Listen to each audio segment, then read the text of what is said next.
Ma emphasized that bhakti without seva and seva without bhakti were meaningless. She would remind everyone that Maharaji used to say, गुरु के अदृश्य होने पर गुरु स्थान ही गुरु स्वरूप हो जाता है.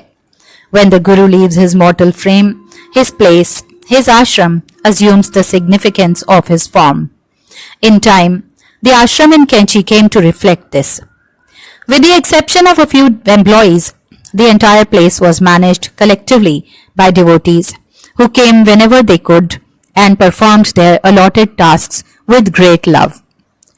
One of things that distinguished the Kainchi ashram was the impeccable cleanliness of the premises. This is something Ma was very particular about. As she walked around, nothing escaped her eye. Any place that needed washing, cleaning, dusting or polishing would be on the agenda for the next day. The temples, of course, were spotless, and the poshak of the deities through the seasons were kept in an extremely organized manner. The puja lamps, the trays and bells were so well polished that visitors often mistook the brass for gold. The mothers ensured that even small details were not neglected. For instance, the blankets from the rooms were put out in the sun periodically. The quilt covers and bed sheets duly washed. Ma's eye did not miss even the dog's bowl. If it hadn't been cleaned properly, she would immediately send for the man responsible for this. The other thing which set Kainchi apart was that wastage of any kind was intolerable to Ma. I remember an incident from when I was still a newcomer in the ashram. One morning, I was alone in the back veranda with Ma. The pujari came and left a jute sack full of sweet lime with us, saying that someone had brought these. Ma asked me to get a pair of scissors and open it. She told me to place the fruit in a wide round blanket in such a way that there was no overlapping or bruising of the limes. After I did this, she sent me to give the hay in the bag to the night watchman to be used in the fire for the water heater the next morning. Then the gunny bag was given to the kitchen to be used as a mop for scrubbing the floor.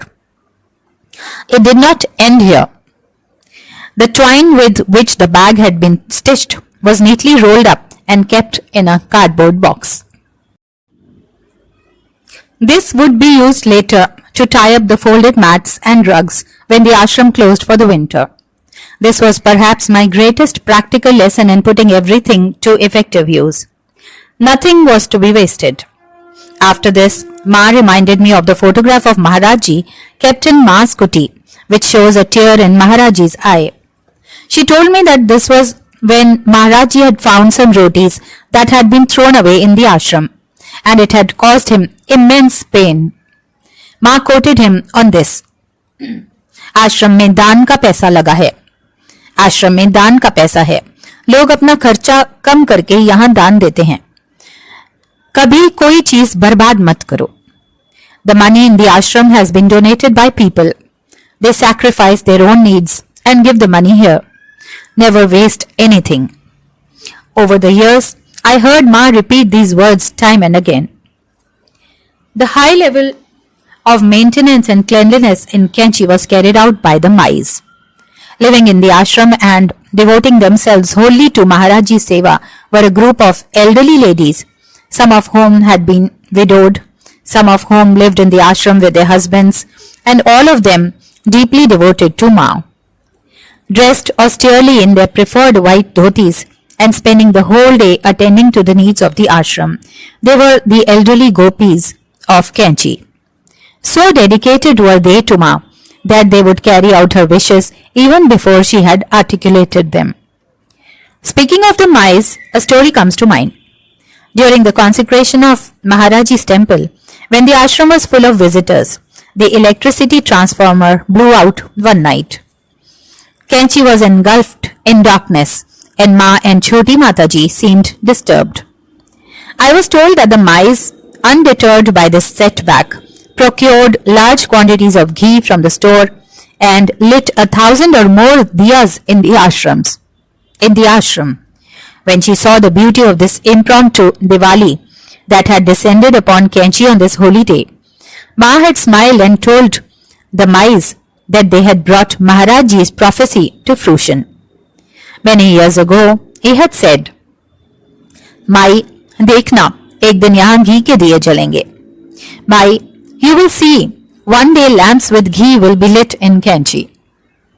Even though I came from a very different world, not that I ever saw it in those terms, the mice enveloped me in their warm affections, caring for me as their own.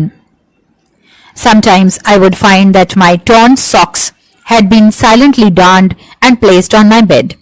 If I ever missed a meal, one of them would seek me out and reprimand me for not eating properly. When I fell sick, the mice would prepare convalescent food, and I still remember the taste of the jala they would make. However, it wasn't just me. No one who came to Kainchi could miss the care and bounteous love of the mice. As I gained deeper insights into Ma's inner world, I got to know a few people who were conspicuous of their proximity to Ma, despite their non-conformist ways. It seemed they were not bound by the ashram etiquette and were free to see Ma whenever they chose to visit her. I was initially unable to understand this, but later I was moved by Ma's affinity to them. I remember Panuli Didi, an old woman who lived in the ashram in a small kuti below my room.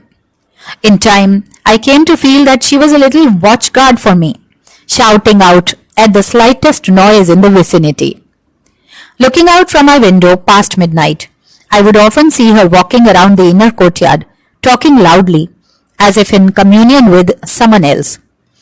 Diminutive and dark, Panuli Didi wore a long cotton skirt with a sweater and a warm shawl. On her eyes were a pair of old black spectacles that was tied at the back with a string. Her matted hair was rarely combed. Not much is known about her origins or where she came from, and perhaps she never had any family of her own, because all the years she lived in Kainchi, we saw no one visit her. Panuli Didi spent her time picking husks and stones from grains used in the ashram kitchen. She would also clean the garden. Such were her ways that sometimes the staff in Kainchi would lose their patience with her. Never Ma. She might have strange moods and fancies, but Ma would bear them all with loving kindness. Almost every day, when Ma went around the ashram, she would make it a point to walk by her and share a few words with her. Sometimes Panuli Didi would be sitting near Maharaji's rock, clapping her hands and singing, "Maharaji, halu banao, halu banao." Ma would then order halwa to be made in the kitchen that day. Often, before leaving for a journey, whether to Vrindavan or Rishikesh, Ma would gently tease her. "Come with me, Panuli Didi. I will show you Vrindavan." That day she would hide herself and wouldn't be found the whole day. Panuli Didi never left Kainchi. In her last few days, she fell very sick. Ma asked the mice in the ashram to do the Hanuman Chalisa part in her kuti. One morning, Ma sent a message that the chanting of Hanuman Chalisa should be stopped and the Gajendra Moksha should be read. Instead of water, she should be given teaspoons of Ganga Jal. That very evening, Panuli passed away. Another favorite with Maharaji and Ma was Loni Ji, who had been given the name Babu Sahab or respected sir by Maharaji. At any spiritual event, such as the chanting of Ramayan or the recitation of Srimad Bhagavat or any temple bhandara, Babu Sahab was sure to be seen. Dressed in a khadi kurta and pajama and a Gandhi cap, rarely clean, he could walk up to Maharaji whenever he chose to. He never asked for anything, but Maharaji would tell the devotees sitting around him to give him money for his bus fare to Nainital. This continued in Ma's time also. Often the young boys in the ashram would tease him, and Babu Sahab in tears would rush to Ma, wherever she was. He used to address her as Siddhi Didi. Ma might have been sitting with high-ranking officials and judges at the time, but she would instantly set everyone aside to listen to Babu Sahib's tale of woe. Someone would have called him Bagar Billu or Wildcat. Someone else might have sprayed some water on him from the hose pipe in the garden. The offending boy would be called immediately, and Ma would patiently explain to him that the childlike Babu Sahib was a very good soul, and we would incur sin on ourselves if we made him unhappy. The matter would be settled, and Babu Sahib would leave Kanchi satisfied with money for his bus ticket. Years later, when his time was close, Ma sent him to Vrindavan on a bus, and it was in the ashram in Vrindavan that he breathed his last. One was a Nepalese man called Moti. Today, at about 60 years of age, I was told that he had found his way to Kanchi as a small boy, walking the whole distance from his hometown in Nepal. He lived in the village alone in a small shack, earning his livelihood by working as a farmhand or by grazing cows. He was never seen to associate with any of the village folk, choosing to spend his life in an orbit around Ma in a very silent way, and as far as I know, he never travelled out of Kanchi.